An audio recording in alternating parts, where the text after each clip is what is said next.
Dr. Edson Rubim, psiquiatra.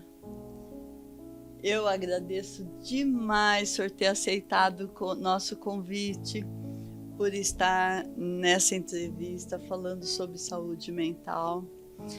Eu conheci Dr. Edson Rubim, tive a honra de convidá-lo como primeira entrevista na área de psiquiatria aqui no nosso podcast, porque exalto, quando eu o conheci, a honestidade profissional me impactou. Além da sua competência. E isso nos nossos dias é uma coisa muito interessante de se falar. Eu fico muito orgulhosa da sua presença, da sua colaboração aqui com a gente. Bom, Soraya, boa tarde. Obrigado. Nossa, eu fico realmente meio sem jeito, tá? Eu sou um falante, eu comento que eu converso até com poste se fica na minha frente, mas eu não estou acostumado com tanto lisonjeio assim. Obrigado realmente pela acolhida. Obrigado mesmo, tá? Foi uma situação particular que eu fiquei assim muito agradecida e impactada com a sua competência, honestidade profissional, assim, isso é impagável. Obrigado.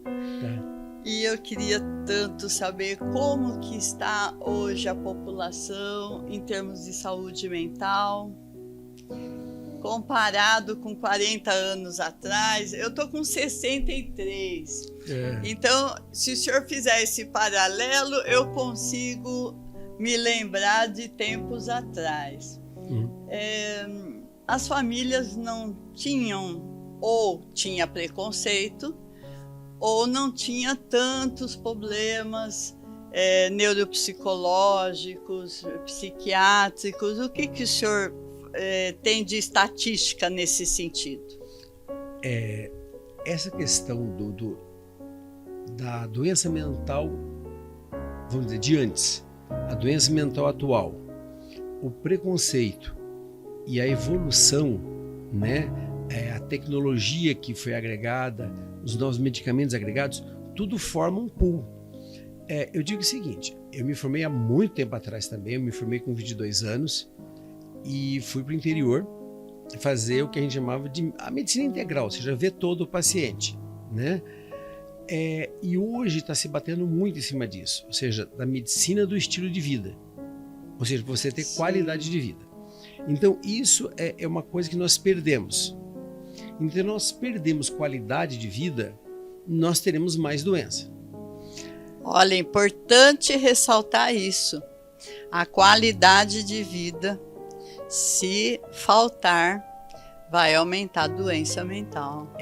Aí vem a questão primeiro do aprimoramento. Então, ou seja, se diagnostica mais hoje. Sim. Né? Por exemplo, no autismo, se diagnostica mais. Então, a gente fica com um certo viés se há mais casos ou se há mais diagnóstico, se há mais conhecimento. Eu me lembro que no interior tinha um prefeito daquele bem simples, desculpa o vocabulário, o Simprão, que ele mal escrevia o nome. E aí teve um advogado que resolveu fundar a PAI. E aí ele chegou assim, ô doutor, fulano de tal, o senhor tá mexendo, tá todo mundo quietinho nos cantos, agora o senhor me começa a fazer esse tal da PAI aí, melhor fechar isso, porque tá aparecendo tanta coisa ruim aí que não tinha. Quer dizer, não é que não tinha, simplesmente estava encoberto. Quando você começa a abrir a caixa de Pandora, você vê o tanto que tem lá dentro. Então isso é uma questão. Agora, o esfacelamento vamos dizer assim, da malha social e principalmente da malha familiar, isso realmente produz muito mais doença. É verdade. E muito mais doença mental, né? O ser humano, nós somos o que somos porque nós somos gregários, porque nós fazemos o grupo é que é forte. Sim. Só que hoje... A malha, como o doutor diz, é a parte estrutural, né, doutor? E hoje a gente não tem. Então você tem a mãe solo, o pai desaparecido. Verdade, doutor. Então, falta. Falta. Quer dizer, nós sobramos. Eu sempre digo que o universo, no todo, ele é matemático. Se sobra em algum lugar, falta em outro. Exatamente. Então, hoje, nós temos muita liberdade, temos. Mas, em compensação, quem está representando o pai, quem está representando a mãe para esses jovens? Exato. Então, você não tem o jovem, por si só... Não tem parâmetros. Ele não tem parâmetro. Verdade. Ele só vai poder dirigir depois dos 18, por quê? Porque ele tem um cérebro imaturo, que não tem os reflexos necessários, não tem o tirocínio necessário. Então, ele não tem uma capacidade neuropsicológica para dirigir. Exato. Por isso que ele não vai votar, ele não vai casar, ele não vai ter... Então, a grande questão é a seguinte: como você precisa de limites para poder crescer. Sim. É mais ou menos uma vez eu vi que eu fui no sítio de um eles eram gaúchos e estavam, eu sou do norte do Paraná, e tinha uma uva, uma coisa mais linda aquele cacho, e ele chegou e começou a podar, né? Caiu com um monte de uva no chão. Eu fiquei indignado, falei, como que ele está fazendo isso? Perdendo a uva. Perdendo, e ele tirava, tipo assim, 2 por 1, ele jogou 2/3 fora. Ele falou assim: Flavinho, meu nome é o segundo Edson, falou, eu vou te mostrar por quê, ó. Esse cacho aqui, eu vou deixar ele sem cortar, sem podar. Falei, nossa, esse é seu. Falei, nossa senhora. O que aconteceu? Simplesmente ficou amargo, pequeno e um grudado no outro. Entendi. Ou seja, nada funcional. Exato. O que você podou, o que você mostrou o caminho, ficou doce, forte, saudável e nutritivo. Exato. Porque precisa ter limite. Exato. Veja, limite é uma coisa, repreensão é outra. Sim. Né? Assim, corte, privação de liberdade é outra. Sim. Ou seja, limite no sentido de fazer essa criança, esse adolescente, ter um rumo, ter um norte. Exato. Senão ele deságua. Exato. Então, esse é um fator também que aumentou bastante. E eu acho assim que outra coisa... Continuando o paralelo de hoje com 40 anos atrás, que é uma geração anterior, o que acontece? Não se via tantos filhos com 30, 40 anos dentro da casa dos pais, dependentes dos pais. Hoje a gente vê muito isso. Isso daí é disfuncional. Eu acredito que... Podemos dizer que é um transtorno, doutor? Não. Eu acho assim, a nossa sociedade ela nunca foi estática. Nós sempre tivemos evoluções. Só que nós agora estamos numa progressão geométrica. Então veja, nós ficamos milhares de anos correndo atrás de comida. Há mais ou menos 30, 60 mil anos nós paramos e começamos a cultivar. Do cultivo há 5 mil anos, 6 mil anos atrás a gente começou a escrever. Até o Sócrates era contra a escrita, Platão que escreveu para ele, Sócrates falava que só tinha que ter a oralidade. Aí, de repente, os chineses já tinham os carimbos, Gutenberg colocou isso no Ocidente, que foi quando começou a ver a questão quando caiu Constantinopla e mais Gutenberg começou a ter a saída da época das trevas, e aí você começou muito rápido. A industrialização, e hoje não escrevemos mais. Exatamente. Só digitalização. Então, só o digital. Então, às vezes eu coloco, Soraya, que nós temos, assim, por exemplo, um cérebro, né, que é um software, um hardware, escrito, feito de um jeito, só que hoje está sendo de outro. Né? Então, até a década de 50, 60, toda a geração anterior sabia mais do que a geração, ela ensinava. Exato. Hoje é o contrário. É o contrário, exato. Só que o grande problema disso é o seguinte: você ter quantidade não significa qualidade. Exato. E aí que gera mais doença mental, porque você fica mais perdido. Eu sempre faço essa colocação para as pessoas. Se eu sou médico, se o meu carro quebrou, Não tem como eu querer resolver, não dá. Agora eu vou dar uma googozada, nossa senhora, eu monto um foguete. Exato. Então, o que acontece é que as pessoas... E tem uma lei chamada de Dunning-Kruger, que diz o seguinte, é que quanto menos você sabe de um assunto, mais você acha que você tem o conhecimento. Então você percebe quando uma pessoa que é muito especialista numa coisa e fala, olha, veja bem, vamos com calma, não é bem assim, pode ser assim. Agora, a pessoa que é generalista, ela já toma aquilo como verdade e não dialoga. E hoje está faltando muito o diálogo, a comunicação. E o que está fazendo mais as pessoas doentes é o seguinte, que a IA é algo excelente, apenas está havendo um viés muito difícil. Porque antes, se eu fosse procurar alguma coisa, me aparecer tudo, e eu ia ver coisa que eu gostava, coisa que eu não gostava. Como a IA mexe com dados matemáticos, ele faz uma quantificação, uma qualificação do que eu gosto. E só vai jogar o que eu gosto. Exato. Isso é péssimo. É péssimo. Porque se eu gosto... Ele responde o que você pergunta. Então o que acontece? Eu nunca vejo diferente. Exato. Então, com isso, eu restrinjo a minha área de contato. Exato. Eu restringo tudo. E o ser humano não foi feito para isso. O ser humano foi feito para dialogar, para conversar, para jogar para o outro. Desenvolver a criatividade em todos os sentidos, né? Então, é verdade. Fazendo um resumo com relação a ao antes e ao atual. Então, hoje nós temos muita tecnologia, que até está quebrando o preconceito, porque tudo que você não sabe, você coloca uma coisa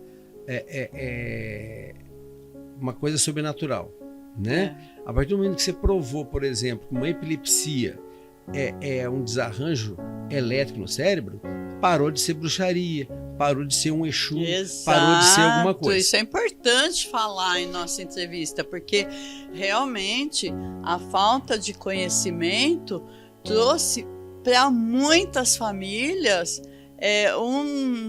um sofrimento muito grande quando um ente tinha epilepsia no passado, que muita gente confundia com espiritismo, espiritualismo e coisa de bruxaria e não resolvia o problema.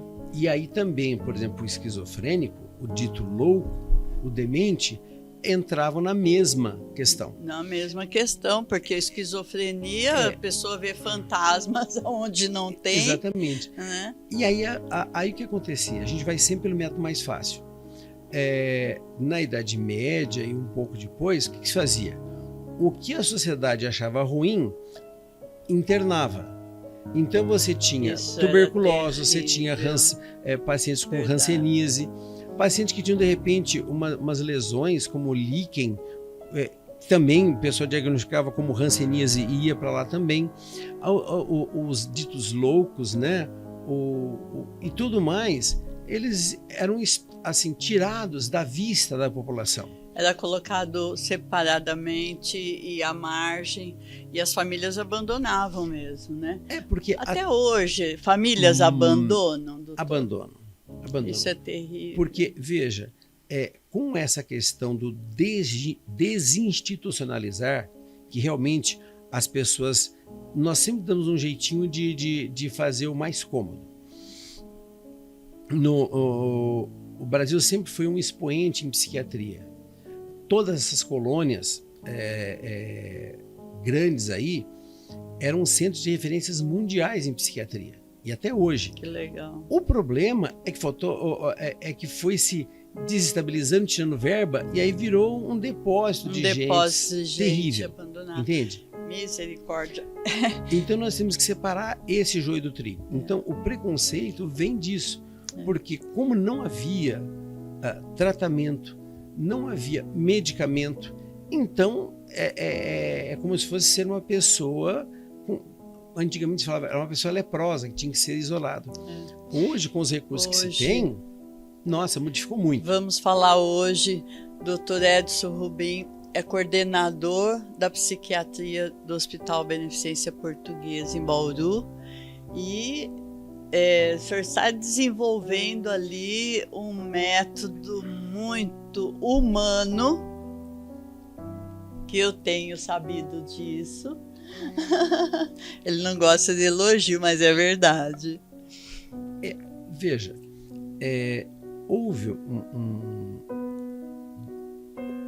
um problema muito grande. Primeiro, que não se podia mais institucionalizar o paciente. Ótimo, também acho que não se deve, tá? A questão é que, e quando o paciente está em crise? O que fazer? O que fazer? Então nós temos uma lei de 2012, tá? Uma lei federal, dizendo para se construir em hospitais gerais, então, ou seja, é um hospital que vai abrigar tudo, vai ver esse paciente como um todo, numa visão integral. Sim. Uma intervenção, como se fosse uma UTI emocional. Aí faz um multidisciplinar, sim, doutor? Com neuropsicologia, com neurologia, com psiquiatria. Faz essa... Sim, então, por exemplo, ali, quando nós levamos essa proposta ao hospital, nós temos procurando se havia dentro da implantação dessa lei algum lugar no Brasil, e não existia nesse modelo. Então nós tivemos que realmente começar a fazer. Então nós procuramos verificar uma visão integral do paciente. Que legal. Tá? Então assim, nós temos o psiquiatra, temos o psicólogo, terapeuta ocupacional, o serviço social atuante, enfermagem e tem uma especializada. Uma ala restritiva para... em separado. Separado. Porque nós precisamos ali, é como se fosse uma UTI. A UTI também é separada. Sim. Né? Uma pessoa está numa crise de sofrimento emocional. Olha, então, é muito importante, Bauru e região, saber disso. O paciente com transtorno psicológico, psiquiátrico, tem hoje uma ala, como se fosse uma UTI, ala para crises de transtornos psiquiátricos na Beneficência Portuguesa, coordenado pelo Dr. Edson Rubim. Isso é integrado ao Hospital Geral. Então, por exemplo, nós já recebemos casos em que a pessoa tinha um diagnóstico de um surto psicótico e era uma encefalite. Então, a gente tem recurso, por exemplo, para pedir vários exames, chamar a equipe da neurologia, chamar a infectologia para poder resolver. Entende? Então, vamos citar um exemplo. A pessoa que fez uma cirurgia bariátrica está com transtorno depressivo. Essa pessoa está isolada, não come. Se ela não come, não faz reposição vitamínica e mineral. Exato. Então ela está anêmica, desnutrida e com transtorno depressivo. Sim. Então o endócrino vai tratar dela, a nutrição vai tratar dela, ela vai estar mais propensa a uma infecção, a infecto vai tratando dela e a parte psiquiátrica. Maravilha. Então assim a gente consegue, tanto é que as nossas internações, a gente fala que é entre 7 e 14, ou seja, 1 a 2 semanas no máximo. Ou seja, você vai tirar o paciente da crise depressiva, vai tirar o paciente da crise de mania, vai tirar do surto psicótico, vai tirar da ideação suicida, vai tirar do craving, né, da fissura da droga. Pronto. Sim. E enquanto isso, a gente vai trabalhando através do serviço social e através de reuniões, são bissemanais, com a família, que ela é acolhida. Dar o suporte para a família. Para a gente poder organizar o que a gente pode fazer depois. O que a família pode fazer depois, fazer uma capacitação. Que legal, isso é importantíssimo falar. Vamos pegar o gancho que o senhor falou da nutrição. A falta de nutrientes leva a transtornos psicológicos. Muito. Eu acho que é importante, eu me recordo lá quando, vamos dizer assim, lá em Barbacena, não pode nem falar Barbacena, que foi um centro terrível, né?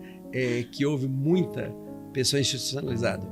Mas quando eu era criança, eu lembro que deixava a gente com medo danado, que era o beriberi, que era a deficiência da vitamina B1, e que o pessoal não saía nas caravelas porque não tinha vitamina C, começavam a cair os dentes, morriam, e era um terror, porque eles não sabiam nada de nutrição. Então, eu acho que tudo no mundo é como se fosse uma balança. E nutrição não é fome, doutor? Não. É muito mais do que isso. Eu vejo assim, a questão da nutrição hoje, eu sempre faço uma seguinte colocação. O ser humano faz quase 3 milhões de anos de existência. Faz 60 mil anos que nós modificamos isso. Então é muito tempo vivendo de um jeito só. Ou seja, o sucesso na vida de 2 milhões e lá vai cacetada é você estar vivo. Para você estar vivo, você tem que fazer o quê? Primordialmente, comer. Então você tem que ter uma alimentação saudável. Para você comer, você tem que sair correndo atrás da comida. Ou para fazer uma coleta, ou para ser caçador. Ou para não ser comido, né? Para não virar comida. E depois você tem que descansar. Então esse tripé é que é muito importante. O sono, pegando esse gancho do descanso. O sono é importantíssimo. A nutrição e a atividade física. E a estrutura social e familiar. Mas em cima disso você coloca a estrutura familiar. Entende? Então, por exemplo, nessa pirâmide, vamos dizer assim, nutricional, as pessoas hoje não sabem o que estão comendo. Não. Entende? E isso é muito ruim. É importante e ser algo balanceado. Exato. E aí vem essa lei do... tirar o industrializado. Nossa, é terrível. Ir para o orgânico, que é mais saudável. A verdade é que sempre nós temos crises, entende? Quando a máquina a vapor surgiu, a primeira etapa da Revolução Industrial, né, lá junto ali praticamente junto com a Revolução Francesa, 1790 alguma coisa, já dizia que a máquina a vapor ia acabar com o ser humano, porque ia então fazer o trabalho do ser humano, então o ser humano estava acabado. Depois veio o automóvel, que também ia acabar. Depois veio o computador, ia acabar. O ser humano nunca vai acabar. Assim como nós não temos inteligência artificial, nós temos um algoritmo muito forte, muito rápido, só isso. É a mesma... Eu vejo assim, mais ou menos assim, Soraya. Seria mais ou menos a mesma coisa que hoje você querer correr e pegar um carro. Então não dá para você querer ir daqui, por exemplo, a Piratininga a pé. Dá. Mas não para chegar lá, trabalhar e voltar. Para isso você tem carro. Exato. Ponto. A inteligência artificial é justamente isso. Não tem como eu ler 3 mil artigos, tá? E tirar uma essência boa, sendo que ela pode analisar e ver quais artigos eu posso ver. Exato. Só isso. A ciência cresceu muito. Isso é muito positivo para a neurociência, né? A neurociência evoluiu muito. Os medicamentos, a pesquisa para medicamentos também evoluiu demais. E isso ajuda muito na psiquiatria e cada vez melhor do que anos anteriores, né? Cada vez melhor.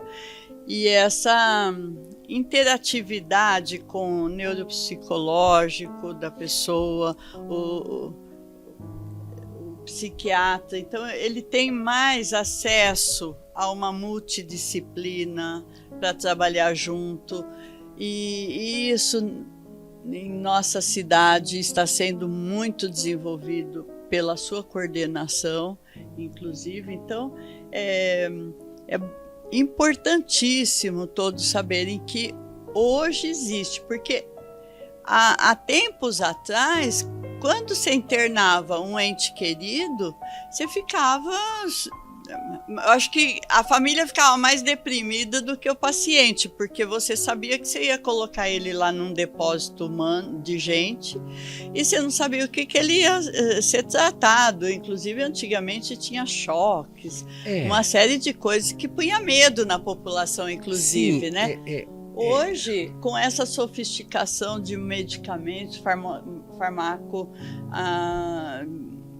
muito melhor e tudo mais, a ciência melhorada demais, então as famílias ficam mais tranquilas. E agora, sabendo que você interna a pessoa com crise e fica 3, 4 semanas no máximo. Não, menos que isso. Menos que isso. Olha que legal saber.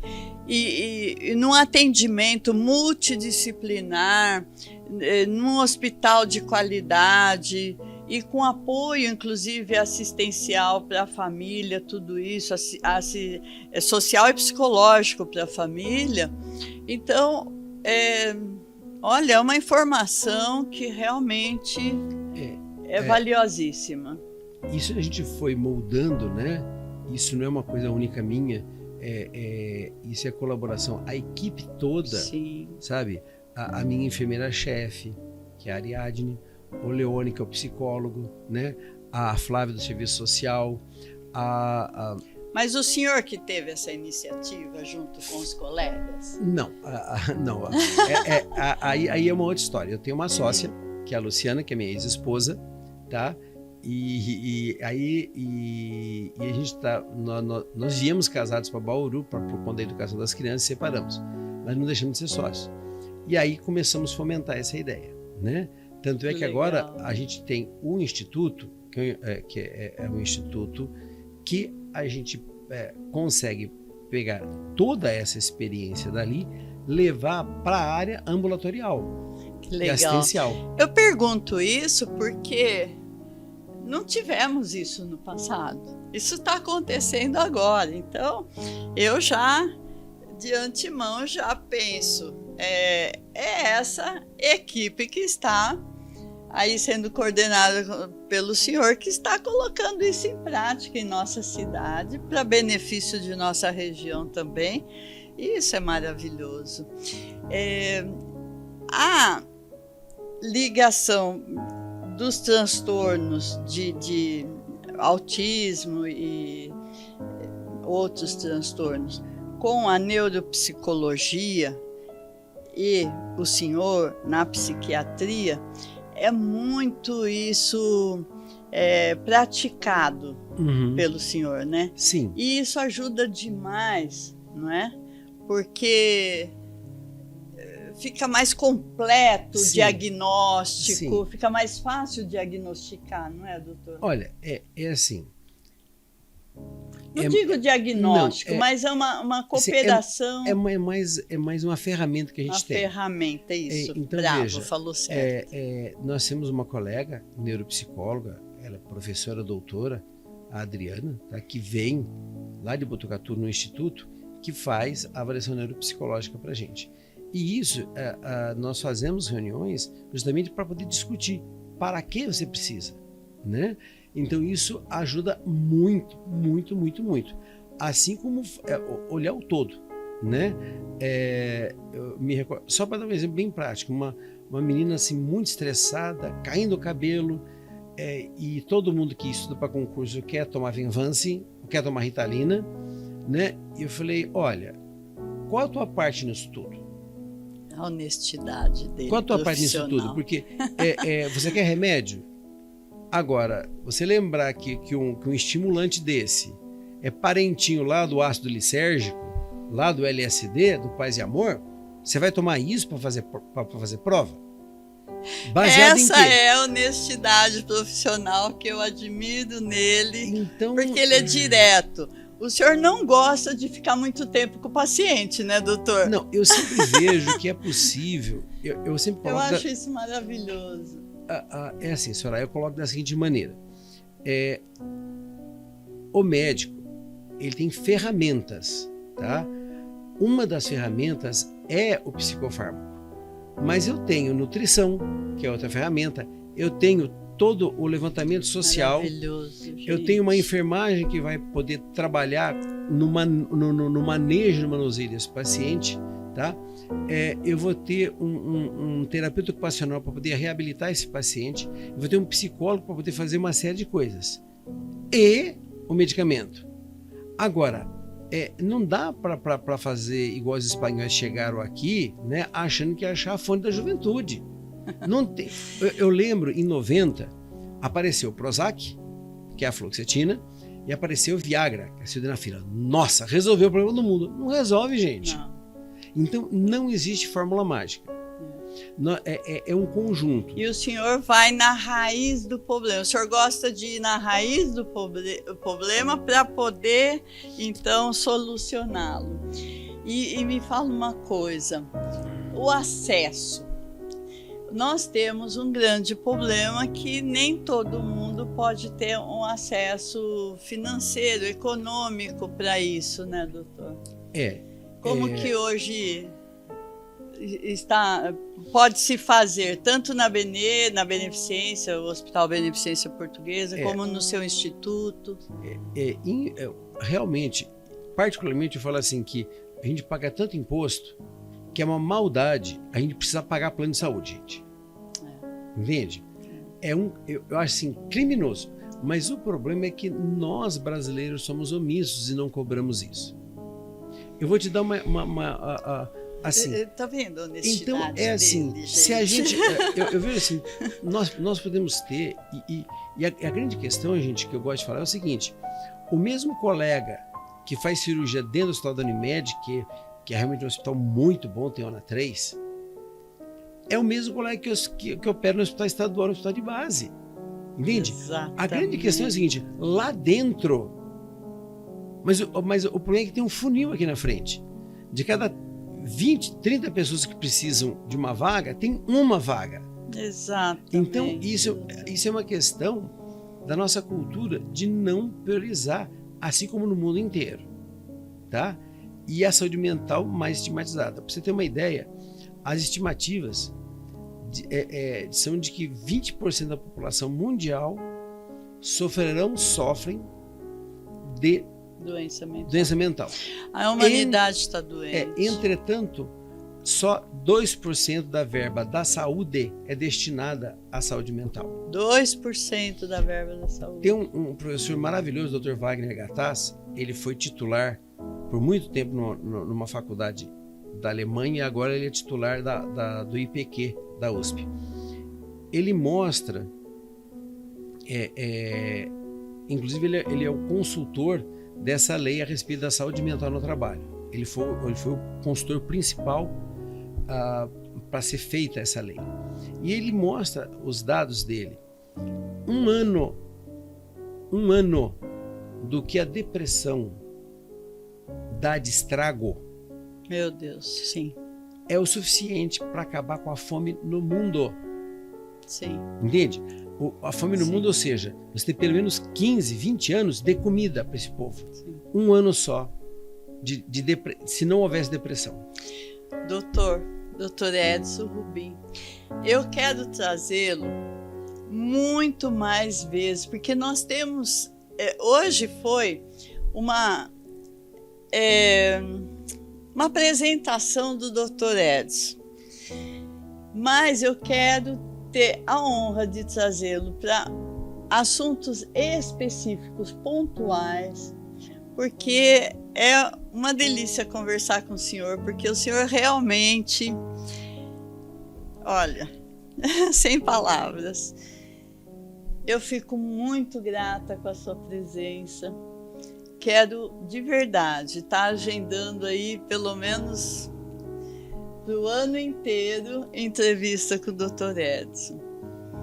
Se você gostou, curta, compartilhe e se inscreva em nosso canal e divulgue, porque nós vamos trazê-lo mais vezes para esclarecer temas pontuais da psiquiatria para a população. Muito obrigada, Dr. Edson. Eu que agradeço a oportunidade de falar. Obrigado mesmo. Muito obrigada. Tá? Obrigadão.